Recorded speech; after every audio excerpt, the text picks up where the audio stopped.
All right, let's get going.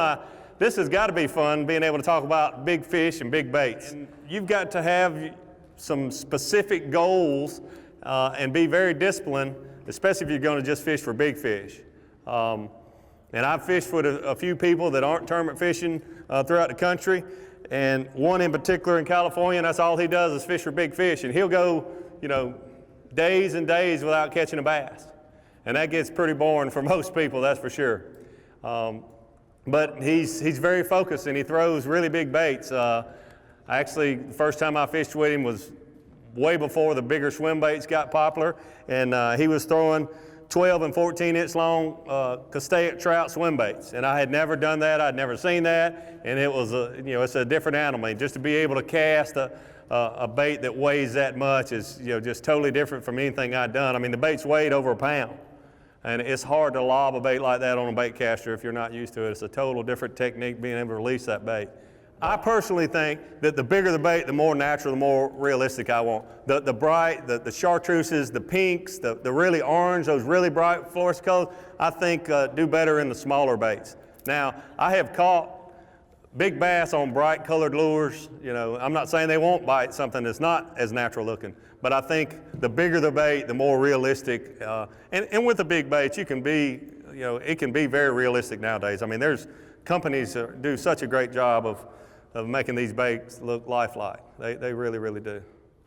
Okay, and jigs in general, how many of you have caught your biggest bass on jigs? Quite a few. Percentage-wise, that's a lot. Okay. Any question about the jigs? A lot of big fish. Okay, yes. And then you. What kind of trailer? I use a lot of different ones, but there's really two things or two categories. And I use the flapping hog that Yamamoto makes, and somebody is sponsored by somebody else, and use it. There's a lot of good plastic trailers out there. Okay, but here's what I want you to think about when you think about trailers on a jig. There's trailers that make this jig glide better, and there's trailers that make this jig thump and make movement and vibration in the water. If you've got, just think, everybody makes one, flap and crawl, gosh, what's the Strike King, what is there, rage crawl? Everybody's got one, okay? But those plastic baits make this jig fall very consistently, and they make noise going through the water.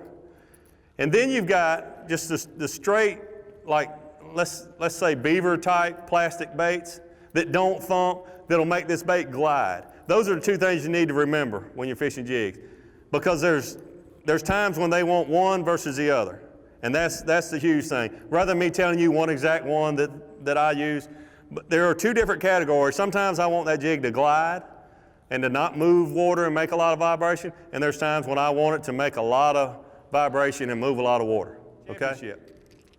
So I'm fishing this final day. I got a few spectators and several cameras, and I'm fishing a frog with this natural shake that I've got going on and saying, don't jerk, don't jerk. Make sure he eats it, don't jerk. Because I knew one fish was gonna mean $225,000 difference between me and the next guy. And on the final day, I'm fishing the frog along, and a fish just explodes on it, but the frog basically doesn't even move. It just, and I was cool, did not flinch. And I'm thinking, that was good, he's coming back, he's coming back. You didn't jerk, he's coming back. And I twitched the frog just a little bit more, and he exploded on it again. And I felt like 220 volts of electricity hit me. And I just shook, but I did not jerk, thank goodness. But it was all I could do. I mean, I just did like so.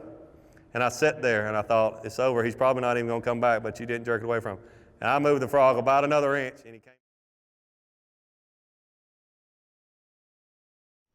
I hope you enjoyed the preview clip. And for more like that and the entire collection, subscribe to the Bass University TV. And if you want the tackle that you see on there, I want you to go to the Bass University Tackle Shop, powered by Tackle Warehouse, and click right here, and it's all at your fingertips.